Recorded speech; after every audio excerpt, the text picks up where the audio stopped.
Epsom salt இது நார்மலான உப்பு கிடையாது, இது மெக்னீஷியம் சல்ஃபேட். பாடி ரிலாக்ஸ் பண்ணுறதுக்காக யூஸ் பண்ணுவாங்க.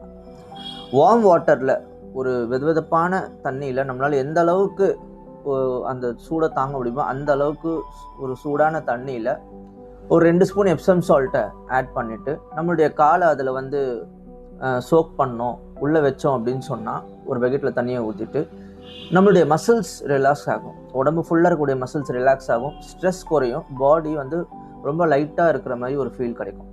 குறிப்பாக இந்த கால் வலி டயர்ட்னஸ் இருக்கிறவங்களுக்கு இது ரொம்ப ஒரு நல்ல ரிலீஃப் கொடுக்கும். எப்சம் சால்ட் கூட ஒரு சில விஷயங்களை நம்ம ஆட் பண்ணும்போது அதுக்கேற்ற மாதிரி ரிசல்ட் மாறும். உதாரணமாக இந்த ஆப்பிள் சீடர் வினிகர் இதை ஆட் பண்ணும்போது ஸ்கின் க்ளீன் ஆகும், ஒரு லைட் டிடாக்ஸ் ஃபீல் வரும், ஃப்ரெஷ்னஸ் ஃபீல் கிடைக்கும்.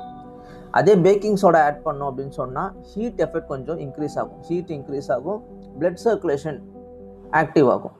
ஸோ பாடி, நம்மளுடைய உடம்பு ஆல்ரெடி இந்த பாடி ஹீட்டு அப்படின்றவங்களுக்கு இந்த பேக்கிங் சோடா ஆட் பண்ணக்கூடாது.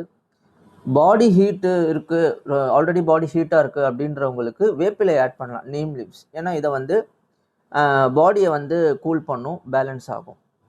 அதே மாதிரி இது எந்த மாதிரி நேரத்தில் பண்ணலாம் அப்படின்னா, நம்ம தூங்க போகிறதுக்கு குறைஞ்சது ஒரு 4 மணி நேரம் முன்னாடியாவது பண்ணணும். ஏன்னா இது பண்ண உடனே நமக்கு பிளட் சர்க்குலேஷன் இன்க்ரீஸ் ஆகி நம்ம ரொம்ப ஃப்ரெஷ்ஷாக இருப்போம், ரொம்ப ஆக்டிவாக இருப்போம். அதனால் ஒரு சிலருக்கு தூக்கம் வராது.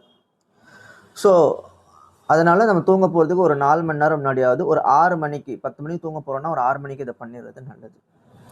அதே மாதிரி இது ஃபுல் டீடாக்ஸ் கிடையாது, ஆனால் பாடியை கண்டிப்பாக ரிலாக்ஸ் பண்ணும். என்னுடைய பர்சனல் எக்ஸ்பீரியன்ஸ்லேருந்து சொல்கிறேன், இதை நம்ம கரெக்டாக ரெகுலராக பண்ணிட்டு வந்தோம்னு சொன்னால் நீங்கள் நல்ல ஒரு ரிசல்ட்டை கண்டிப்பாக ஃபீல் பண்ணுவீங்க. சம்டைம்ஸ் ஒரு சிம்பிளான விஷயம் தான் பாடிக்கு ரொம்ப ஹெல்ப் பண்ணும்.